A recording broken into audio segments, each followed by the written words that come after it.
1971-এ আমাদের স্বাধীনতার যুদ্ধ হয় এবং স্বাধীনতা যুদ্ধ বলতে আমরা যে বুঝি পূর্ব পাকিস্তান এবং পশ্চিম পাকিস্তানের মধ্যে একটা গৃহযুদ্ধ হয়। পশ্চিম পাকিস্তানের বিরুদ্ধে বিদ্রোহ করে বামেরা এবং আওয়ামী লীগ এবং শেষ হয় ভারতের সামরিক অভিযান এবং তাদের কাছে পাকিস্তানের ইস্টার্ন কমান্ডের আত্মসমর্পণের মধ্যে দিয়ে।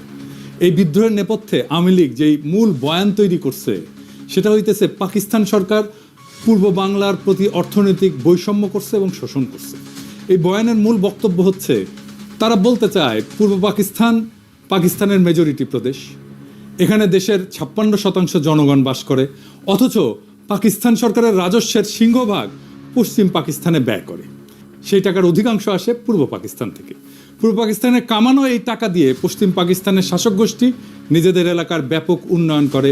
রাজস্ব খাত, উন্নয়ন খাত, আমদানি, বৈদেশিক সাহায্য ইত্যাদিতে পশ্চিম পাকিস্তানে ব্যয় করা হতো 75 থেকে 80 ভাগ, আর পূর্ব পাকিস্তানের ভাগে পড়তো মাত্র 20 থেকে 25 ভাগ। এছাড়া পূর্ব পাকিস্তানের মানুষকে দৈনন্দিন দ্রব্য সামগ্রী, পণ্য সামগ্রী পশ্চিম পাকিস্তানের চাইতে বেশি দামে কেনা লাগতো, যা ছিল তৎকালীন শাসক গোষ্ঠীর এক ক্রূর পরিকল্পনা, যার মাধ্যমে এদেশের গরিব দুঃখী মানুষের রক্ত তারা চুষে নিত। দুই প্রদেশের মধ্যে মাথাপিছু আয়ের মধ্যে ছিল ব্যাপক বৈষম্য, যা হচ্ছে তাদের শোষণের পলিসি। এইসব ক্ষোভকে ঘুঁটা দিয়া আওয়ামী লীগ 70 সালের নির্বাচনে একটা বিখ্যাত পোস্টার ছাপায় সারা দেশে ব্যাপকভাবে বিলি করছিল।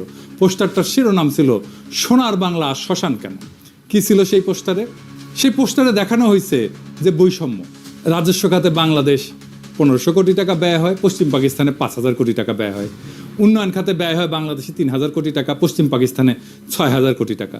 বৈদেশিক সাহায্য বাংলাদেশ শতকরা পায় 20 ভাগ, পশ্চিম পাকিস্তান পায় 80 ভাগ। বৈদেশিক দ্রব্য আমদানি বাংলাদেশে শতকরা 25 ভাগ, পশ্চিম পাকিস্তান 75 ভাগ। কেন্দ্রীয় সরকারের চাকরি বাংলাদেশের শতকরা 15 ভাগ আর পশ্চিম পাকিস্তানে 85 ভাগ। সামরিক বিভাগে চাকরি বাংলাদেশে শতকরা 10 ভাগ এবং পশ্চিম পাকিস্তানে 90 ভাগ। চাইলের দাম মন প্রতি বাংলাদেশে 50 টাকা আর পশ্চিম পাকিস্তানে 25 টাকা। আটা মন প্রতি বাংলাদেশে 30 টাকা, পশ্চিম পাকিস্তানে 15 টাকা। সরষের তেল বাংলাদেশে 5 টাকা, পশ্চিম পাকিস্তানে 2.5 টাকা। সোনার প্রতি ভরি বাংলাদেশে 170 টাকা, পশ্চিম পাকিস্তানে 135 টাকা। কি নিদারুণ বৈষম্য, তাই না? আসেন এটা আমরা খুলে দেখব, এটা আমরা বুঝে দেখব। 70 সালের নির্বাচনের সেই পোস্টারটা পরিকল্পনা করেন জনাব নুরুল ইসলাম এবং আঁকেন শিল্পী হাশেম খান। এই পোস্টারটা সারা দেশে ব্যাপক সাড়া ফেলে এবং এই পোস্টারটাই আওয়ামী লীগের স্বায়ত্তশাসনের বয়ানের ন্যায্যতার মূল ভিত্তি। আওয়ামী লীগ পাকিস্তানের বিরুদ্ধে তার বিদ্রোহকে জাস্টিফাই করার জন্য যত আর্গুমেন্ট হাজির করছে তার সব কিছুর মূলে হচ্ছে পাকিস্তানিদের অর্থনৈতিক শোষণ। এখনও এরা তাই বলে। প্রাইমারি স্কুলের পাঠ্যপুস্তকের মধ্যেও এই পোস্টারটাকে ঢুকানো হয়েছিল এবং প্রায় সকলের মনেই ছোটবেলা থেকেই এইরকম একটা বদ্ধমূল ধারণা যে পাকিস্তান 23 বছরে অর্থনৈতিক প্রবঞ্চনা বাঙালিদেরকে বাধ্য করছে মুজিবের 6 দফা আন্দোলনকে সমর্থন করতে। সেই 6 দফা ছিল বাঙালি জাতির মুক্তির সনদ। 6 দফার ভিতরে 3টা দফাই ছিল পাকিস্তান থেকে পূর্ব বাংলাকে অর্থনৈতিকভাবে বিচ্ছিন্ন করার দফা। 70-এর নির্বাচনে নিরঙ্কুশ সংখ্যাগরিষ্ঠতা অর্জন করে আওয়ামী লীগ এবং তার ফলশ্রুতি সবার জানা।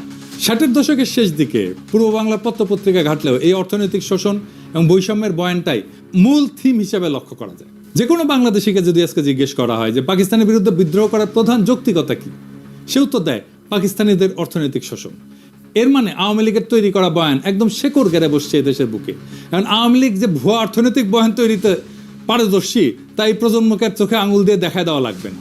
বিগত 15 বছরে আমাদের সবার একদম চোখের সামনে আওয়ামী লীগ পরিসংখ্যান নিয়ে ভয়ঙ্কর কারচুপি করে মহা উন্নয়নের এক বয়ান তৈরি করছে, যেখানে বাস্তবতা হচ্ছে দেশের সব ব্যাংক এবং আর্থিক খাতকে লুটপাট করে নিঃশেষ করে ফেলা।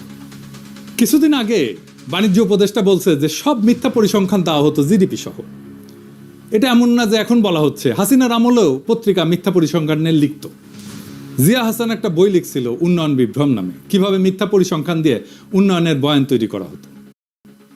তাহলে সেই আওয়ামী লীগ 50 বছর আগের ঘটনাকে নিয়ে কি রকম কারচুপি করছে সেটা সহজে অনুমান করা যায়।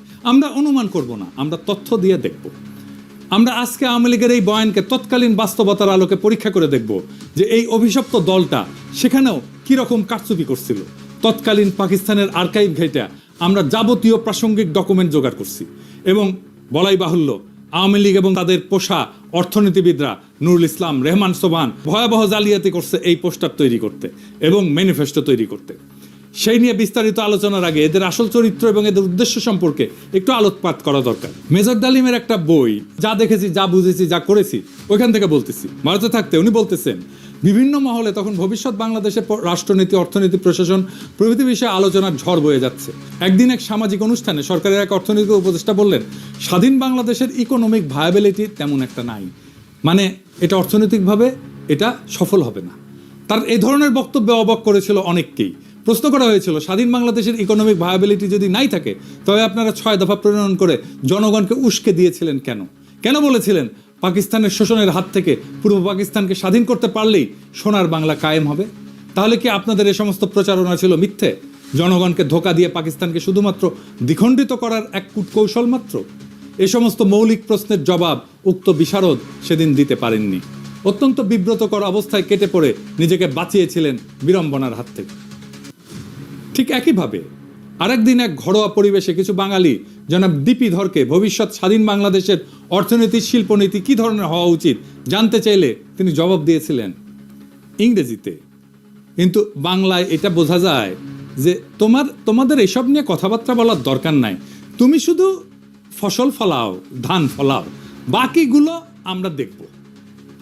এই ধরনের কথা থেকে পরিষ্কার বোঝা যায় যে বাংলাদেশকে ভারতের অর্থনৈতিক বাজার এবং পশ্চাৎভূমিতে পরিণত করার ষড়যন্ত্র ছিল ভারতীয় আধিপত্যবাদী নীল নকশার অন্তর্ভুক্ত। শুধু কি তাই, বাংলাদেশের অর্থনীতিকে সম্পূর্ণভাবে বাংলাদেশের উপরে ভারতীয় নিয়ন্ত্রণ নিশ্চিত করার খায়েশটাও পরিষ্কারভাবে ধরা পড়েছিল জনাব ধরের বক্তব্যে। এই হচ্ছে বাঙালির মুক্তির সনদ প্রণেতাদের দৃষ্টিভঙ্গি, যারা নিজেরাই স্বাধীন বাংলাদেশে বিশ্বাস করত না, যারা সর্বদা ভারতকেই তাদের তীর্থভূমি হিসেবে কল্পনা করেছে আজীবন। গোলাম আজমের বই জীবনে যা দেখলাম, এখান থেকে একটা অংশ আমি পড়ে শোনাই।